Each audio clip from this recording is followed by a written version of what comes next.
How's it going, everybody? My name is Hippie Gamer Dude, and today we are doing another cartoon conspiracy. This time over Ed, and Eddy. Alright, in this conspiracy, it states that everyone in the neighborhood actually died in different time periods and was sent to the Rome cul-de-sac of Peach Creek Estates, the land that once lived in their former life. This theory is quite interesting because behind an innocent and happy setting, there lies each character's dark and gloomy past.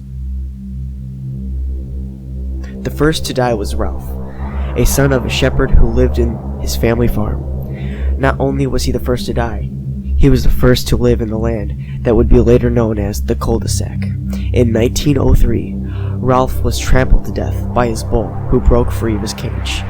He took his farm animals even after death and still takes care of them and his farming duties on a daily basis. Right after Ralph's death, Johnny and his family moved into the farm that Ralph's family used to own in an attempt to compensate for the lack of friends and the abundance of free time he had. Johnny created Plank, who would stay for him for the rest of his life. After years of fighting tuberculosis, Johnny died in 1922 and took his friend Plank with him in the afterlife. Eddy was born in New York, but moved into the neighborhood in 1932, as it begun to start forming many families moving into the area. Because it was during the Great Depression, Eddy became a schemer in order to get away from the sad truth that he was living in. However, in 1939, it inevitably brought him to his death when he drowned in a river while trying to run away from a group of children that were trying to get revenge on Eddy after falling for his trickery. Sarah and Ed were born in the late 40s when the cul-de-sac started to take form in popular pre-planned developments in the post-war era. While growing up in World War II, they had different ways of escaping the brutal reality of a working mother who was never home. Sarah became controlling in order to let everyone know that she was the one who was in charge.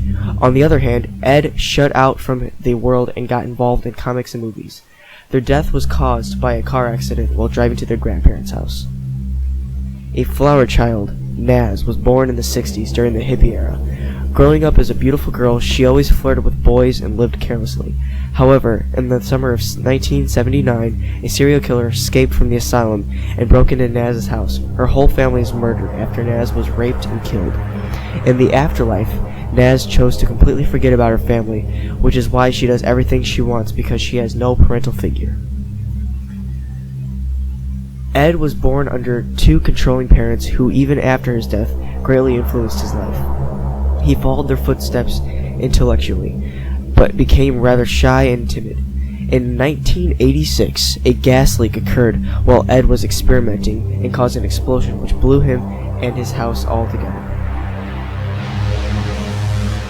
Kevin was born on the day of Ed's death from a drunken and abusive father.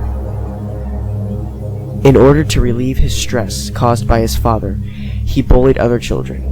In 1999, Kevin tried to stand against his father, but he was beaten and died after transported to the hospital. In Kevin's afterlife, Kevin altered his dad's personality to be a loving and caring one. However, Kevin still retains his bullying tendencies.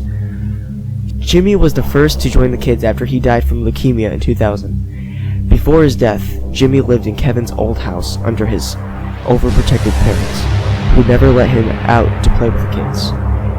As his days passed, Jimmy stayed in his small house before fighting with his illness.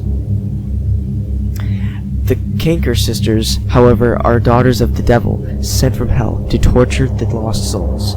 This is very possible that they have an ability to show up anywhere in an instant, and are able to overpower the children. Their attraction to the Eds may be because that they have the weakest wills out of all the children in the neighborhood.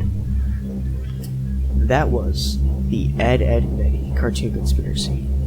Like and subscribe. Peace out, people.